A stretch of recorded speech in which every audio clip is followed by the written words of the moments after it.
Over the years, I've been asked from time to time by family and friends to tell them of the most challenging or exciting investigation I was involved in during my long career as an FBI agent. Here is my response to that question. It's December 18th, 1968. You're standing in a remote patch of dense forest near Atlanta, Georgia. Aside from the ambient sounds of nature, it is absolutely silent. On any normal day, it would be perfectly reasonable to assume that you were the only person for miles around. But today is not a normal day.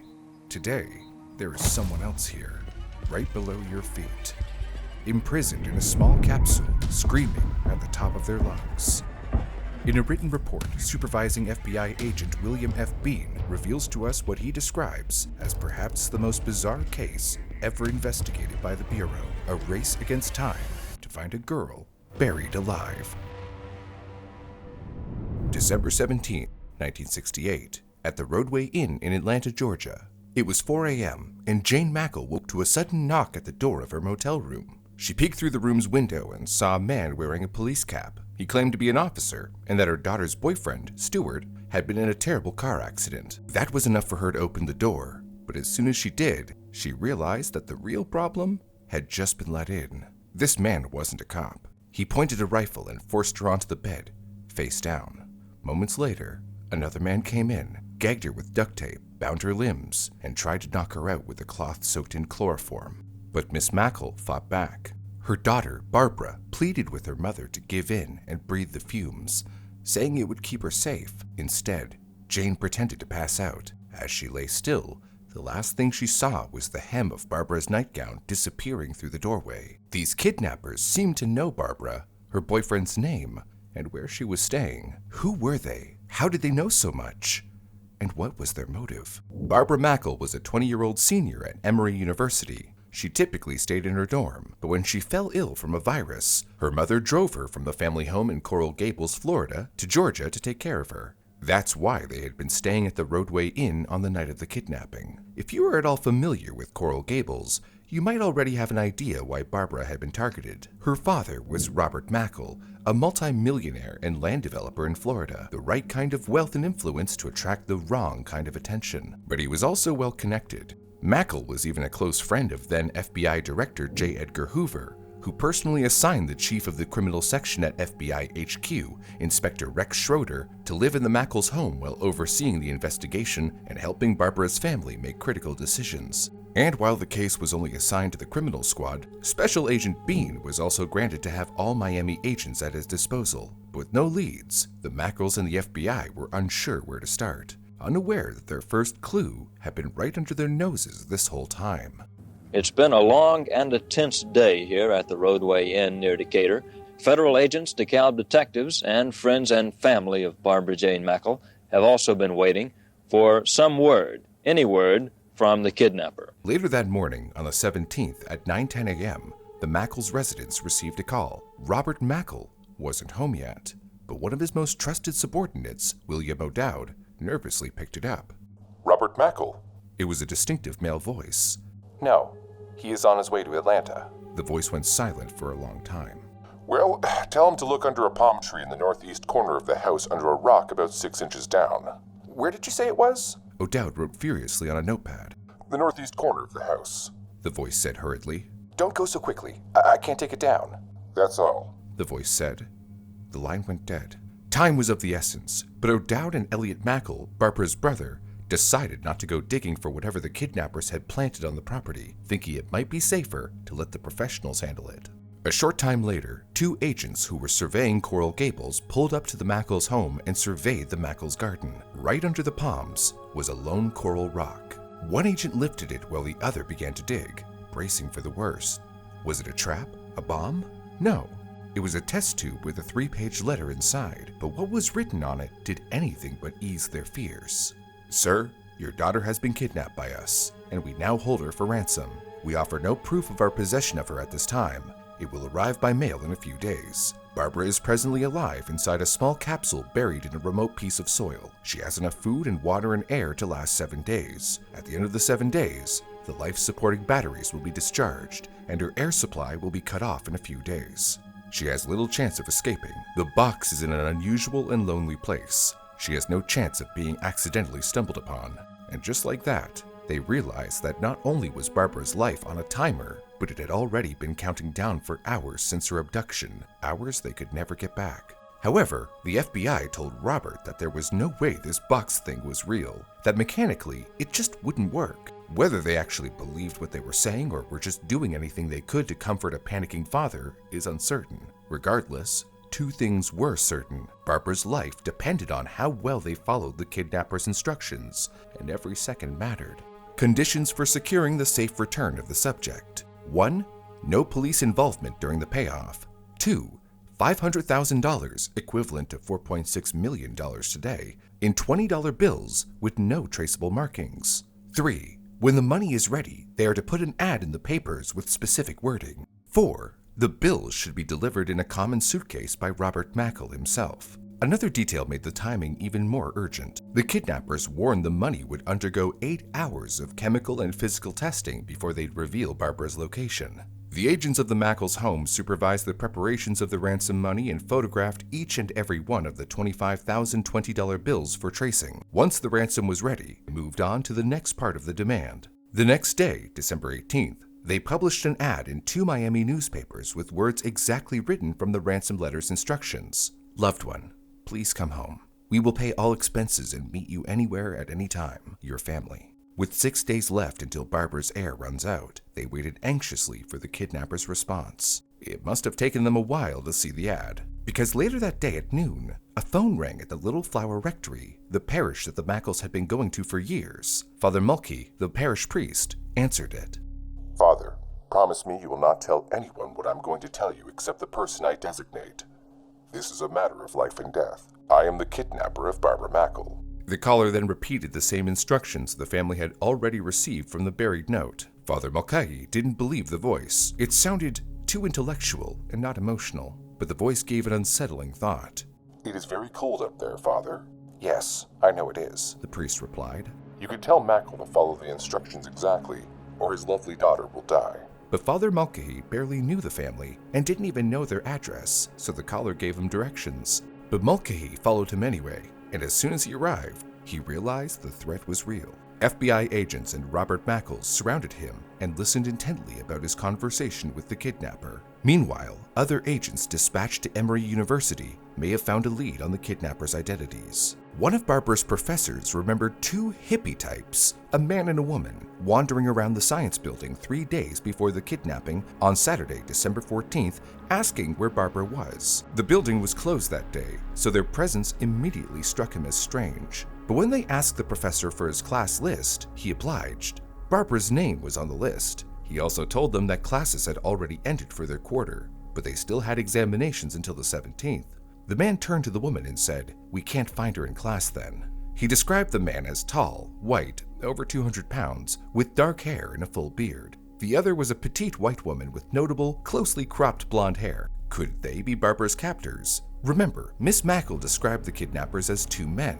But what if the other man was a short-haired woman in disguise? Later that day, the professor saw the duo again. The man was on a telephone call, but then suddenly dropped the receiver and told his partner that Barbara was staying at a motel. They then ran off toward their dark blue squareback car, possibly a Volkswagen. Most importantly, the professor saw the license plate. It was from Massachusetts, and he said that he believed that the first letter was Y and had 0 and 2 in the number. That detail became crucial. The FBI contacted the Massachusetts Registry of Motor Vehicles, hoping to narrow down vehicles matching the description given to them by the professor. But they would have to work quickly, as their worst fears were soon confirmed. The FBI had been given access to the family's mail, and on the morning of December 18th, they found a letter postmarked from Miami the previous day. Inside the envelope was a Polaroid of Barbara, smiling faintly with a sign beneath her chin that read, "Kidnapped."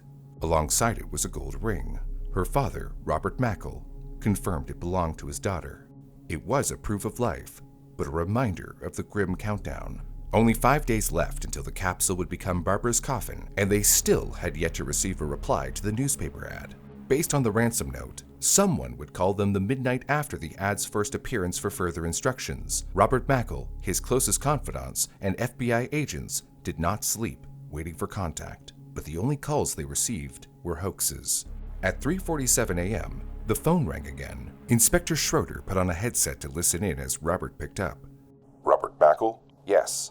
The voice began to give instructions when Mr. Mackle cut him off. Just a minute. How do I know who I'm talking to?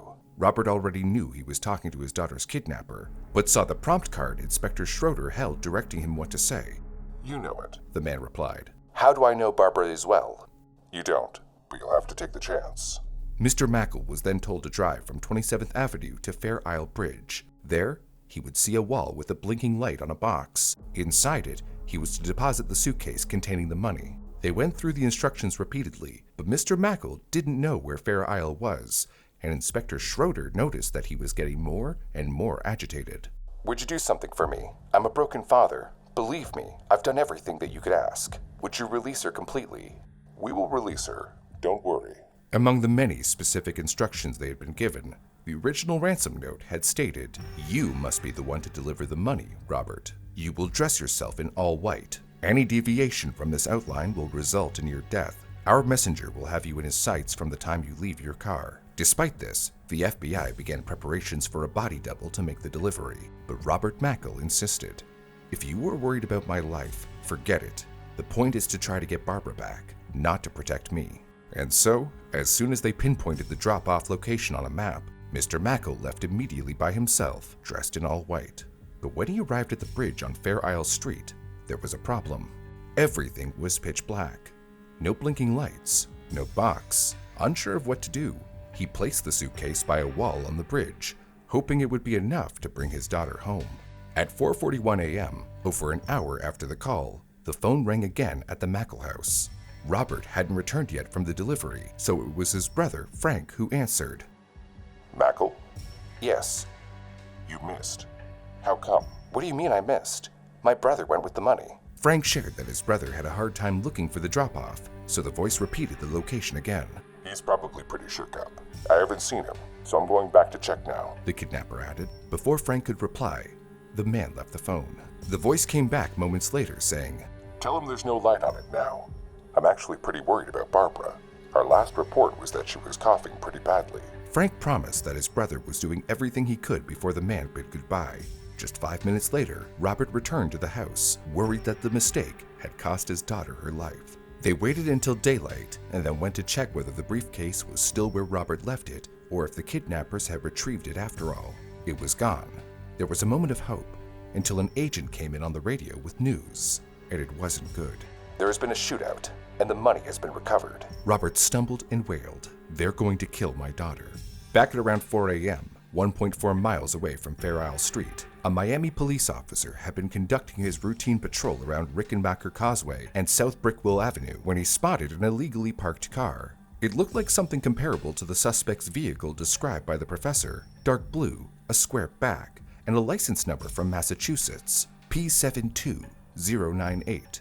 Everything seemed to match the professor's description, except that the first letter wasn't a Y, and it wasn't a Volkswagen, but a Volvo station wagon. But memory isn't exactly 100% reliable, and witnesses may not always remember the full details accurately. This could be it. However, the Miami police were not involved in the investigation at all, and therefore, the officer on patrol didn't connect the vehicle to the kidnapping, nor did he report it to the FBI. But he did call in one of his colleagues. At around 4:45 a.m., while inspecting the vehicle, the two officers saw a man emerge from between two houses nearby, carrying a large bag. The two asked him to stop and identify himself. The man immediately dropped the bag and ran. One officer chased after him, firing 2 shots, while the other recovered the bag. Inside was $500,000 in $20 bills, but the man got away. The police report soon reached the FBI, who then investigated the Volvo. The vehicle was registered to a George Deacon, and while the man had escaped, what they did get was a trunk full of evidence. Inside were blank pages marked with typewriting dents,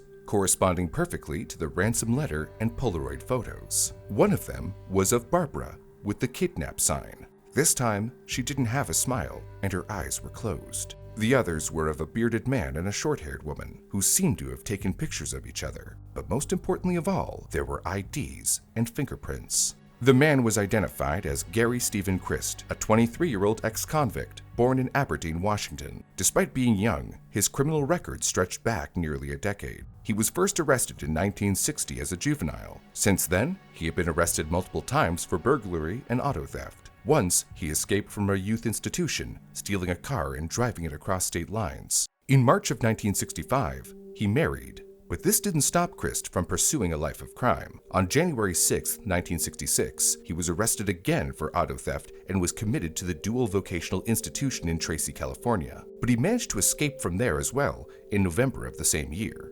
At this point, he was 21 years old. By the end of that year, he'd reinvented himself using a new name, George Deacon, the same one that was later registered to the Volvo in the Barbara Mackle case. Christ found work at the Massachusetts Institute of Technology as a technical researcher. This could explain how he had the knowledge to engineer a capsule capable of sustaining life underground. In 1968, he moved to Miami with his wife and 2 children after accepting a position at the University of Miami's Marine Science Institute. Luke Baumgartner, his former co-worker, said that he had perhaps excessive energy, a little on the nervous side. He was quite concerned about his title and responsibilities, how he fit into the echelon of command. Even those who worked with him closely struggled to believe George Deacon could be a kidnapper, but his supervisor, Dr. Robert Hurley, didn't seem surprised. He had comparatively little patience with anyone, no respect for anyone. At the Institute, Christ also met his partner in crime, Ruth Eisenman Shear, a 26-year-old grad student enrolled at the University of Miami, and like Christ, she had a significant background in STEM. Born in El Hatillo, Honduras, Shear had graduated from the National University of Mexico with a degree in chemistry before moving to the US to pursue marine biology at the Institute. But unlike Christ, Shear didn't seem to have a background in crime, and was far from notorious. She seemed gentle-voiced, polite. She spoke 4 languages, and I always spoke German with her, said Miss Lois Keith, secretary for a professor. But then how did Shear get involved in crime, let alone a high-profile kidnapping? During a trip on a research vessel, Christ and Shear became engaged in an affair, which could have affected her choices. However, there was certainly enough evidence to treat both of them as fugitives involved in Barbara Mackle's abduction.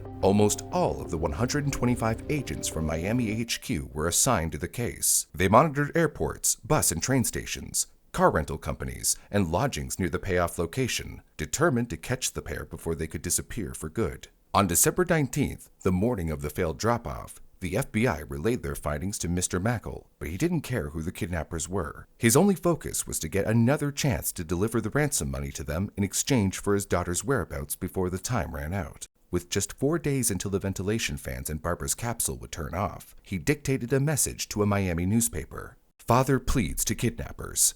I had nothing to do with the action Thursday morning of the Miami police, who tried to arrest you and recovered the money which I had left for you. I regret that you did not get the money because my only interest is the safety of my daughter. I pray that you have not harmed my daughter. The plea was repeated in other newspapers and broadcast on TV and radio throughout the country. Before the day ended, Mr. Mackle's efforts paid off. Oh, ouch. Oh, hey Grill, what's up?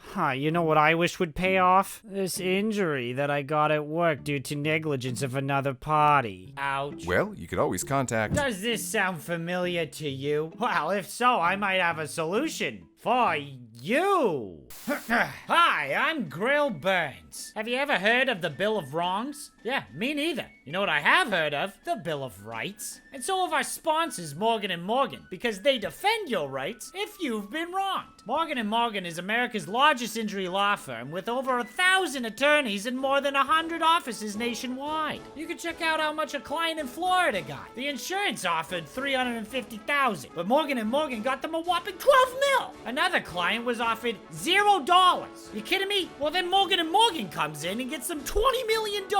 They've been fighting for people for over 35 years. Ready to battle it out if you end up working with them. Wiccaw! So listen up, if you get injured because of someone else's negligence, you deserve to get paid. And guess what? Their fee is free unless you win. You can start your claim now with Morgan & Morgan by clicking the link below in the description or by scanning the QR code on screen. You can just fill in a bit of info and click start your claim. Easy peasy, come on. Because you know what I always say? If you want a fortune of massive proportion, you can check out Morgan & Morgan. And now back to our regularly scheduled programming, where it seems Mr. Mackle might have another chance to free his daughter from the clutches of those mystery kidnappers. Later on the 19th, at 10:35 p.m., the phone rang at the Little Flower Rectory. Again, Father Mulcahy was the one to answer it. This is the man who called you earlier about a very important matter, if you remember. Father Mulcahy instantly recognized the voice. The kidnappers gave him the same conditions as before, and he accepted them. This is most urgent. You must tell Robert that, about that new pickup site. As always, the instructions were precise, but confusing. This time, Christ wanted the money deposited just beside the entrance of a remote dirt road 2.2 miles west of the Little City Trailer Park as soon as possible. Mulcahy wasted no time and sped to the Mackles' home. Robert was ready to leave, but his son Bobby stopped him. "You're in no shape to deliver the money. You missed it last night.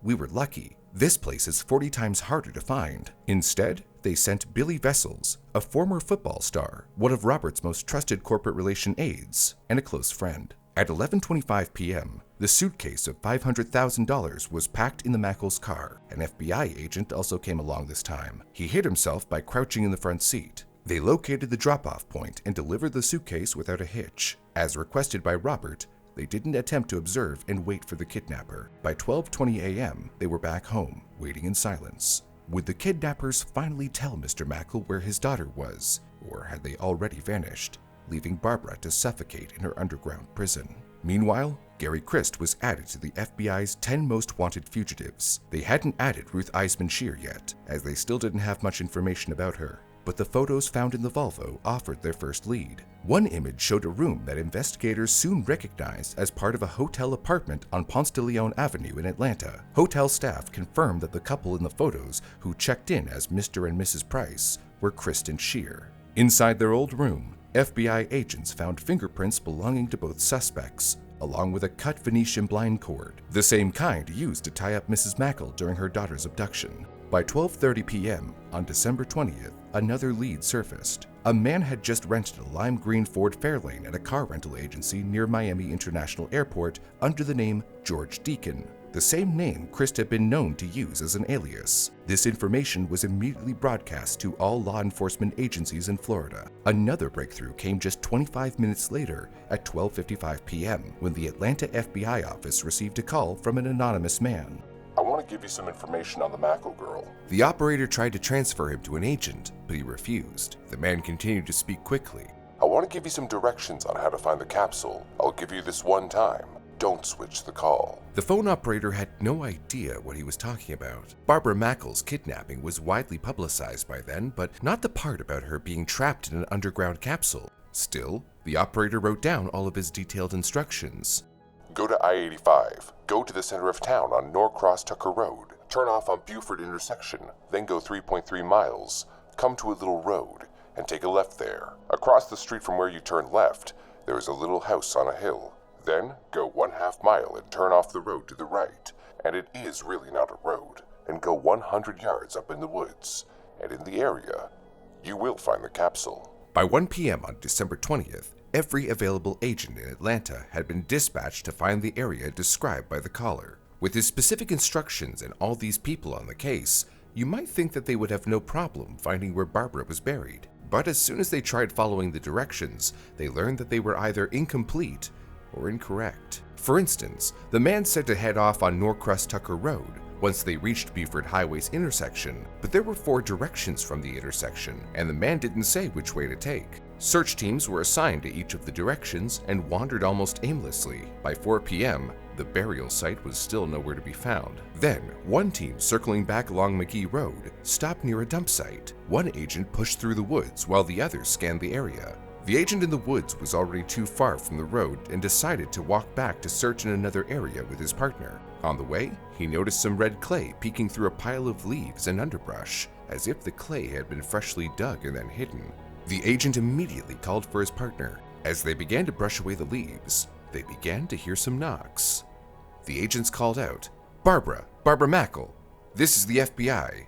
The knocks grew louder. At 4:15 p.m., the greatest news anyone had heard during the entire investigation was broadcast to all agents in the area. Barbara's burial site had been found, but in their hurry and excitement, none of them remembered to bring shovels. They used makeshift tools with boards, sticks, and tire irons. Some dug with their bare hands until they bled. Eventually, they hit the top of a gray box. It was screwed shut. Again, they compromised with penknives and other available tools to open it. At 4:32 p.m., a cheer erupted. Barbara Mackle was looking up at them, smiling, while her rescuers cried. They pulled her up, severely weakened, unable to walk, but alive. She had been trapped underground in a small box for 83 hours, almost 4 days. How do you think Barbara will react in a situation like this? Is she the type to remain calm?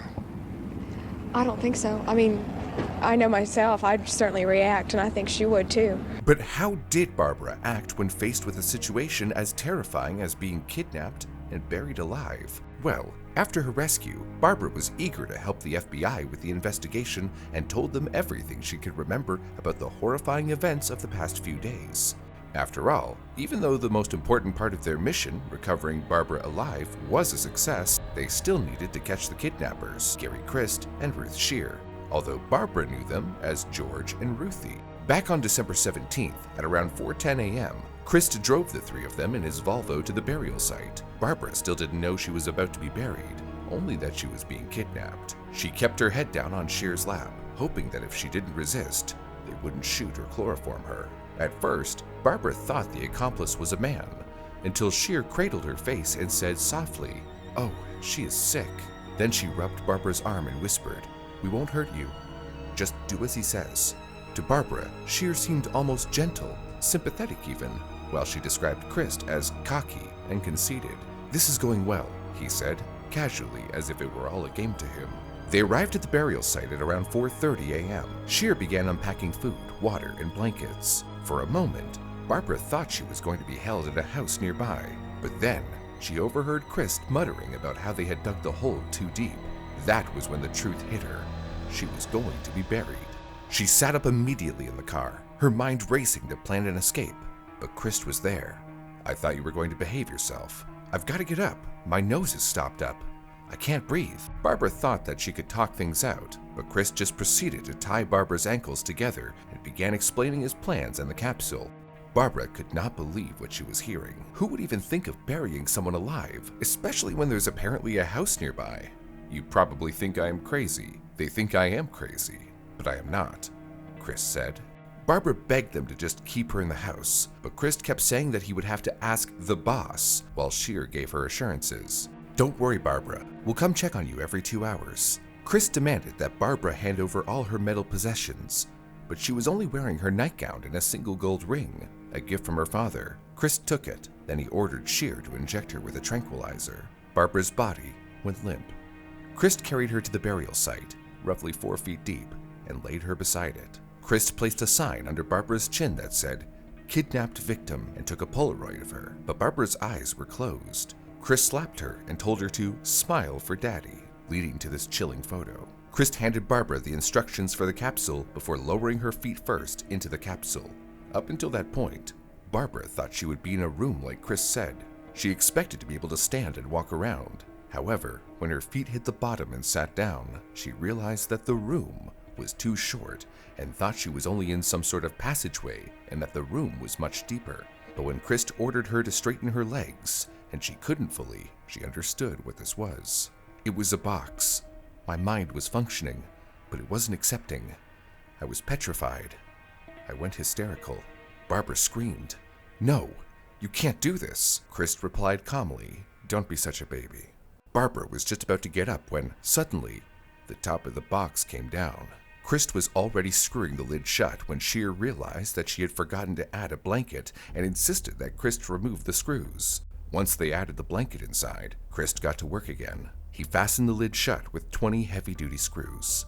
Then came the dirt, 2 feet of it, each shovel making it harder for sound to escape. The sound of the dirt got farther and farther away. Finally, I couldn't hear anything above. I screamed for a long time after that. Inside the capsule, Barbara pounded and pushed on the ceiling with all her strength until she had none left.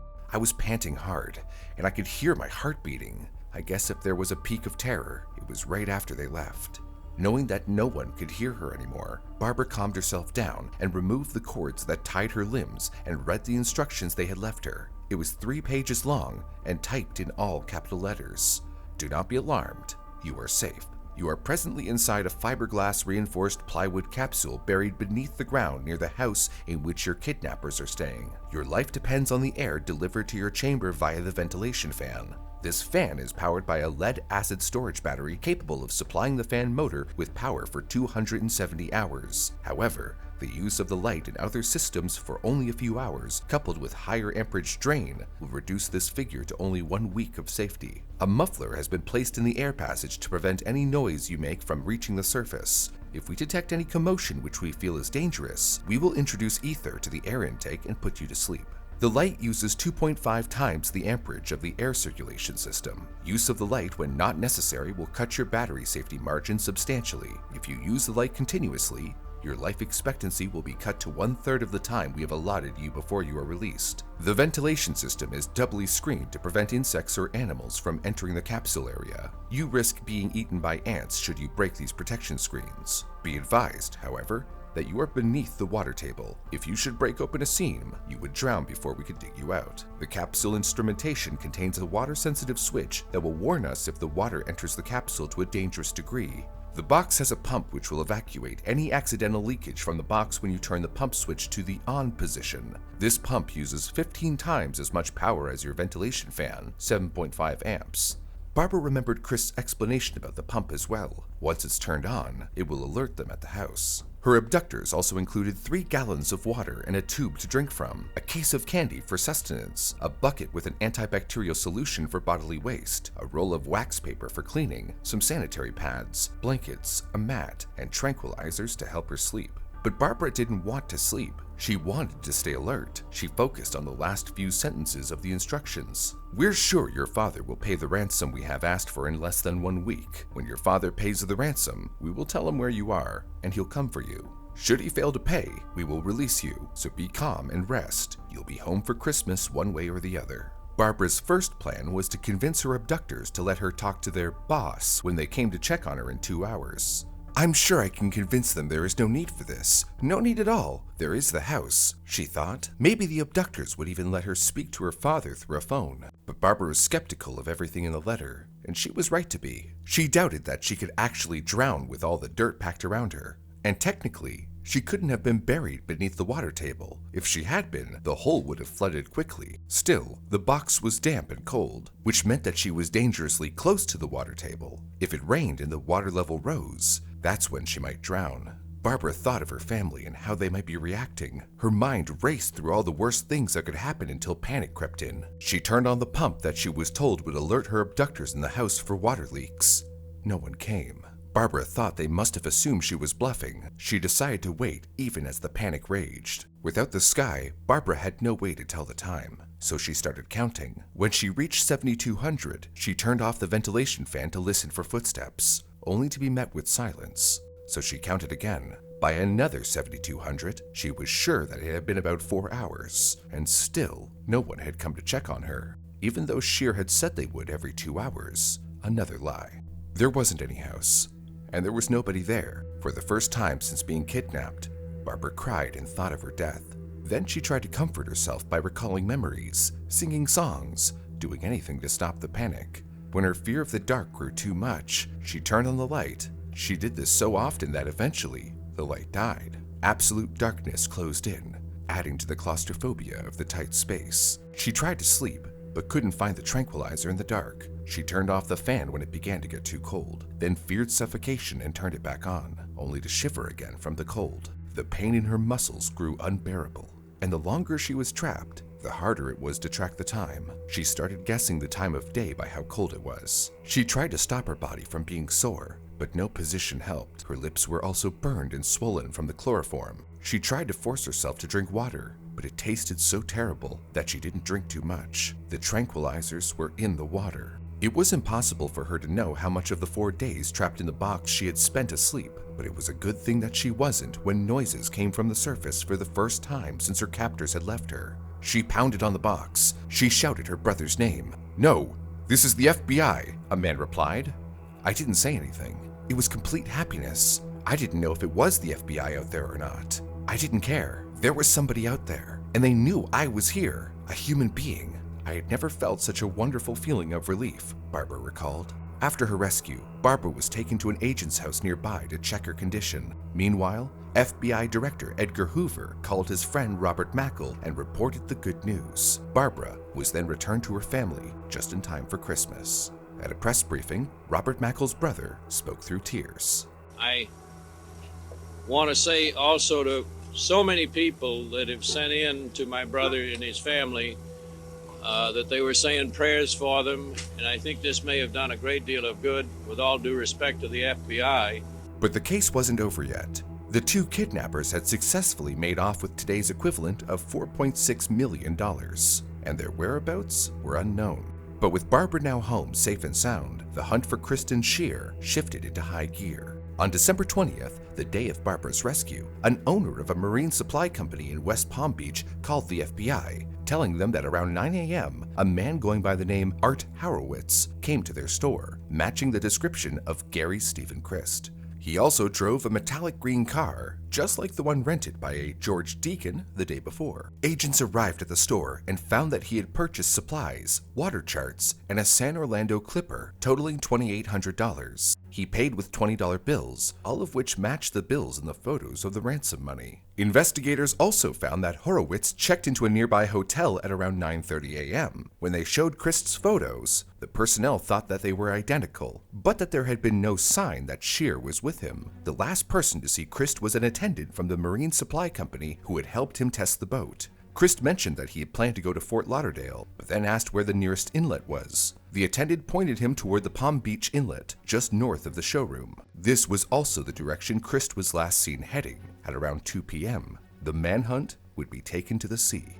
Special Agent Beane dispatched 2 planes and scoured inland waterways, the ocean between Palm Beach and Fort Lauderdale, and even Grand Bahamas Island, but to no avail. By 6 p.m., darkness forced an end to their search for the day. But Beane had a hunch. Christ was very devious, and Inspector Schroeder and I strategized that Christ would likely travel in a direction opposite from that which he indicated to the guy who sold him the boat. Moreover, Christ bought charts for multiple inland waterways. This hinted that he didn't have one direction in mind. The hunch proved correct. On the morning of December 21st, FBI agents on the Coastal Guard in planes, helicopters, and motorboats swept through Florida's waterways, from Lake Okeechobee west through the Okeechobee Waterway, then toward the Gulf Coast near Fort Myers. By 10 a.m., a team in a helicopter spotted Christ in his boat south of Fort Myers in the Gulf of Mexico heading north. As they surveilled Christ from the air, more FBI agents and state police from Jacksonville and Tampa converged on the surrounding land, ready to intercept Christ when he landed.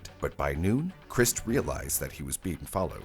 He turned the boat at full speed towards Charlotte Harbor and landed on Hog Island's beach. From the helicopter, agents saw him abandoning the boat with the motor still running and disappearing into the bushes, trapping himself in one of the most miserable places to hide. Uninhabited, Hog Island was pretty much just a 2-mile mangrove swamp infested with alligators and water snakes, but the hazards of the jungle-like island were just as much a danger to his pursuers. The helicopter couldn't land, and the thick undergrowth hid Christ from being seen from the air. 3 agents jumped from the helicopter and trudged through the swamp's knee-deep waters, filled with unseen sinkholes. As the trio struggled through the swamp, more agents from all over Florida, federal law enforcement, and county deputies began to arrive and saw that Christ had also left ransom money inside a Green Army-style duffel bag in the boat. Agents and police officers swept through every nook and cranny of the swamp so dense that searchers couldn't see each other at times, even if they were just 10 feet apart. Some of them had to be rescued from mud pits that sucked them down like quicksand. Even teams with swamp buggies had to abandon them to pull them through the muck of deep waters, waters that only got deeper when the tide rose as they searched well into the night. At 12:05 a.m., voices shouted through the radio, "We've got him."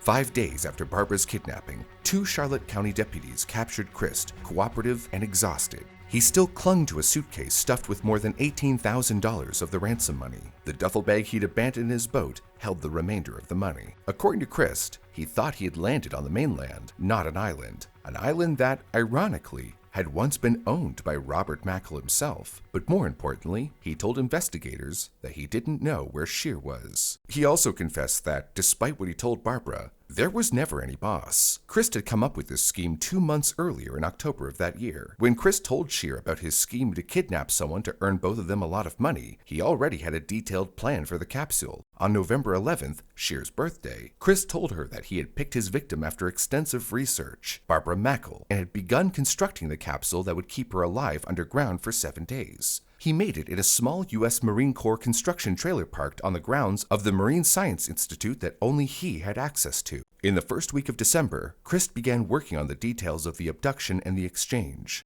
It seemed that Christ was confident with their plan as they booked a flight to Las Vegas for the 20th under different names. When the capsule was almost finished, Christ asked Scheer to lay in the capsule for an hour to test it. Once she got out, Scheer attempted to back out of the kidnapping, realizing how terrifying it was to be trapped in a box and buried alive. But Christ stopped her and said that she already knew too much, and that he couldn't live without her. On December 11th, he buried the ransom note in the Mackle's garden. The next day, Chris told his wife that he didn't love her anymore. He took her and their children to the airport, bringing all of their belongings with them to start a new life in California without him. On December 14th, he drove him and Scheer to Atlanta with the capsule in the back of his Volvo, and by another coincidence, they unknowingly checked into the same motel, the Roadway Inn, where their target and their mother were staying. Over the next 2 days, they looked for Barbara's whereabouts at the university and buried the capsule in the wooded area, and prepared for the abduction. To get into the motel room, Chris initially planned to introduce himself as a mailman to the Mackles, but on December 16th,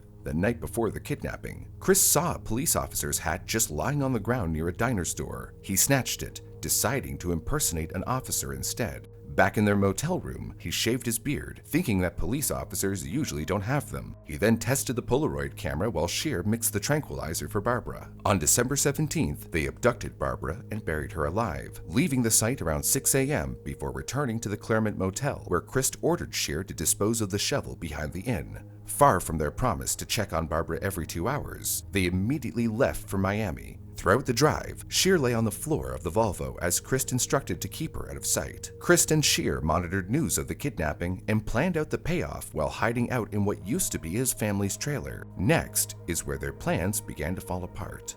During the payoff at Fair Isle Bridge, while Christ retrieved the suitcase, they had arranged to meet afterward at Florida Bible College, about a mile away. But when Christ didn't return, caught up instead in the chase with local police, Scheer assumed he had abandoned her for the money. She left behind her binoculars and walkie-talkie in the nearby thicket. After that, the two never saw each other again. With their identities revealed and almost no money left, Christ canceled their flight to Las Vegas. Even after successfully retrieving the ransom, Christ's escape was thwarted. The waterways he planned to use were locked at night, forcing him to sleep on the boat until morning, right around the time the FBI began closing in. After his arrest, Christ was held in an isolation cell at Dade County Jail in Florida, with bail set at $500,000. But with no trace of Ruth Scheer, she soon became the first woman in history to be added to the FBI's 10 Most Wanted list. At first, Scheer seemed to be careful. After the failed ransom payoff at the bridge, she boarded the first bus to Houston, Texas, where she eventually found work as a live-in maid under the name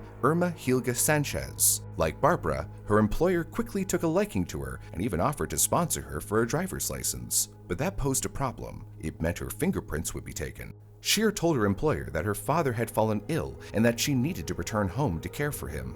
She never came back. Instead, she reinvented herself once again, this time in Norman, Oklahoma, using the identity of a woman she had met at a YWCA, LaDonna Sue Wills. Under the new name, Scheer found work at the Boomerang Drive-In restaurant and later applied for a job as a nurse's aide at Central State Hospital. And while she made a good impression to the board, during the final stage of the application process, she made a critical mistake. She allowed her fingerprints to be taken. As part of a routine background check, the hospital sent the prints to the Oklahoma State's Bureau of Investigation. There, an eagle-eyed fingerprint technician compared them to the FBI's 10 Most Wanted file and found a perfect match. On March 5, 1969, 3 months after the kidnapping, an agent arrived at the Boomerang restaurant, where Scheer was bringing food out to customers in their cars.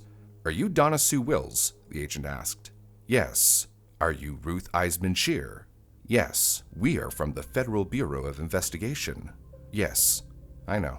Agent Beane flew to Oklahoma to personally conduct a 2-day interview with Scheer. As native to Honduras, Scheer's English was described as passable, But to prevent any possibility of a language barrier being used in her defense, Beane enlisted Agent Jimmy Clues, who was fluent in Spanish, to ensure the report's accuracy. And while Scheer seemed cooperative at first, Beane noticed some inconsistencies. Scheer denied taking part in the first ransom pickup with Christ, but investigators already knew that wasn't true. All they needed was proof.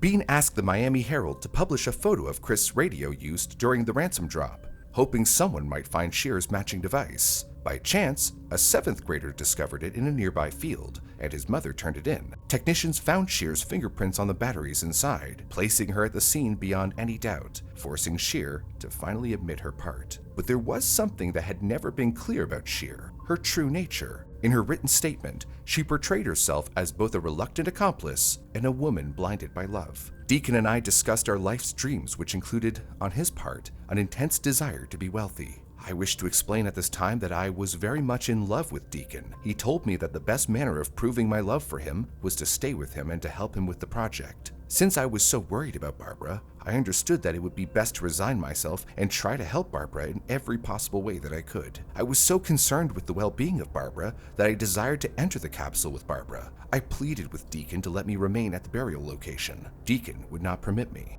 But if Scheer cared so much for Barbara, why didn't she inform anyone where Barbara was when she separated from Christ?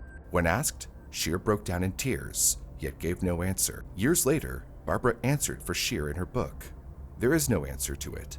She did nothing. I'm sorry, I just don't accept that. I felt betrayed. Christ also made a plea to lessen his guilt. Shortly after his arrest, Christ pleaded not guilty by insanity. Well, I understand he's in solitary confinement down there because the stigma went with him from DeKalb County Jail that he was a person that might commit suicide, that he was an insane person, in which we deny. But after a psychiatric evaluation, it was revealed that he possessed an IQ near genius levels. On May 19th, 1969, he withdrew his insanity plea. A week later, a jury found him guilty of kidnapping. Because of Barbara's survival, he was spared from the death penalty. Instead, Christ was sentenced to life in prison in the Georgia penal system. Scheer faced trial before the same judge. She pled guilty and received a 7-year sentence, along with an order for deportation to her home country of Honduras after release. But if Christ was sane, and if this was only about money, then why bury someone alive? Why put so much effort into designing and building a capsule capable of sustaining life underground? Well, this is what Barbara thought during the trial. Christ looked at me the whole time I testified. I had a crazy kind of feeling because he was just sitting there smiling, as if he was enjoying it. Years later, we would get an insight from Christ himself. In September of 1972, almost 4 years after the abduction, Christ published his own book while in prison, Life, the Man Who Kidnapped Barbara Mackle. In it, he called Barbara's horrific experience my brainchild, my perfect and fantastic crime. Moreover, in a letter that Chris's wife wrote to him right after she and their kids left him for California, it was revealed that she already had an idea what he was like. By the time you get this, you should be well on the road to wealth and excitement and glory. If everyone were a criminal, you'd probably find the good Christian life exciting. It seemed that Christ had always sought excitement, opting to go above and beyond what was necessary to commit a crime. That's why it had all the makings of a movie, so of course it was made into one, The Longest Night, released in the same year that Christ published his book. Kidnapped. Follow instructions exactly, or she'll die. In his book, Christ also reflected on how, despite his long history of crimes, he crossed a line when he buried Barbara. And of morals and myself. I had been doing very well until the fissure in my self-respect began when I became an adulterer and abandoned my 2 children by the same act. Then, my real self, which had begun to emerge in a clean pride I had not known before. I had broken my allegiance to the last of my boyhood heroes, Robin Hood. I could see him perhaps kidnapping the sheriff of Nottingham and even putting him in a box. I could never visualize him doing any such thing to the sheriff's daughter. But somehow, this wouldn't be the end of Christ's crimes. In 1973, Christ attempted to escape from prison by hiding in a load of garbage. Although caught, Christ was eventually released from prison in 1979, only serving 10 years instead of for life. At 6 o'clock Monday morning, Gary Stephen Christ will walk through the gates of Reidsville State Prison, a free man. That's about 60 hours from right now. Barbara Jane Mackle spent 83 hours in this box. The Christ parole has stirred emotions that have been calm for years. Some people feel it's made a mockery of our criminal justice system. Others feel that Christ has paid the price and is rehabilitated. But for all of us, it is a reminder of one of the most bizarre crimes in Metro Atlanta history. Judge Hubert Richard Bell, who had previously served as the prosecutor who sought the death penalty for Christ's crime, was angered, stating that Christ has a very devious mind and should stay in prison. So why was he released? According to the chairman of the Georgia Parole Board, James T. Morris, the fact is, the victim did live and is totally recovered. The net result is little harm was done. If he does commit a crime, it won't be a crime of violence. Morris also stated that Chris deserved the parole to get to his family's home in Alaska on time to take over their shrimp fishing business for the summer, something that Chris's mother was grateful for. It just took him a long time to grow up. I think he has served his time and paid his debt to society, she said. Barbara's parents refused to comment on the parole. Scheer was also released early, in the fall of 1971. Her mother, Elfriede Scheer, was robbed and stabbed to death. A few weeks later, Ruth Scheer's attorney successfully appealed to shorten her sentence from 7 years to 4 so that Scheer could take care of her family's estate. The last public report on Scheer was that she eventually got married and had a family in Honduras. Chris's life after prison, on the other hand, had more alarming updates. In December 2001, he became a licensed doctor in Chrisney, Indiana. He had already been rejected by the state of Alabama because of his criminal record, but the Indiana Medical Licensing Board decided to approve Chris's application as long as he followed their conditions, submit a psychiatric evaluation, report to the board every 6 months, and he was not allowed to prescribe certain drugs. Once the media found out, they confronted Chris about his history, and it upset him. According to him, ambush journalists inflicting pain on people who are trying to do the right thing are almost as shameful as Osama bin Laden. But his time as a general practitioner didn't last very long. In 2003, he failed to report a disciplinary action he received. He was also accused of malpractice with patients, including sexual misconduct. The board revoked his license. 3 years later, in 2006, Christ was arrested again, this time off the coast of Alabama, after authorities discovered 30 pounds of cocaine aboard a sailboat he was chartering. When investigators searched his home, they found an elaborate underground drug lab with an escape tunnel reminiscent of the precise engineering he once used to construct Barbara Mackel's burial capsule. On January 19, 2007, he pleaded guilty to drug smuggling. Still, he was only sentenced to 5 years and was released in November 2012. By then, he was 67 years old. The last update on him was in 2016, when journalist Ariel Hart and Brant Sanderlin from the Atlanta Journal-Constitution visited him in his home in Georgia. Chris declined the interview, but when Sanderlin raised his camera, Chris didn't walk away, only shielding his face before asking them to leave. But if Chris and Scheer were somewhat able to live freely, what about their victim? After being buried alive for 3 days, was there really no lasting harm? Barbara went on to marry her college boyfriend, Stuart Woodward, the same boyfriend Chris had said was in a car accident to deceive Barbara's mother on the night of the abduction. Together, they built a family and a quiet life far removed from the media spotlight. She hasn't spoken about the kidnapping since publishing her book 83 Hours Till Dawn in 1972, not even when her kidnappers were released. But it seems that writing the book may have helped her to move forward. I think about them often. What would they have done if no one had found out immediately who they were? I don't know. I will never forget, but I am not conscious of it. When Gene Miller interviewed me and we tape recorded our conversations, that was about the worst time. I woke up suddenly at nights, and I was afraid and I didn't know why. I just felt fear. I left the nightlight on in the bathroom all week. I still wake up occasionally, startled and afraid, not knowing where I am for a few seconds. I wanted to tell it once completely and as honestly as I could, so that it will be behind me. Once and for all, I want it to be over, forever and ever. Thank you for watching. If you would like to show appreciation to the people whose hard work made this video possible, then consider hitting the like button and subscribing to our channel. It's the best thing you can do to help us make more videos, like this one where we break down the found footage of a diver who recorded his own death at the world's most dangerous dive site. Click the video on your screen now to hear the full story.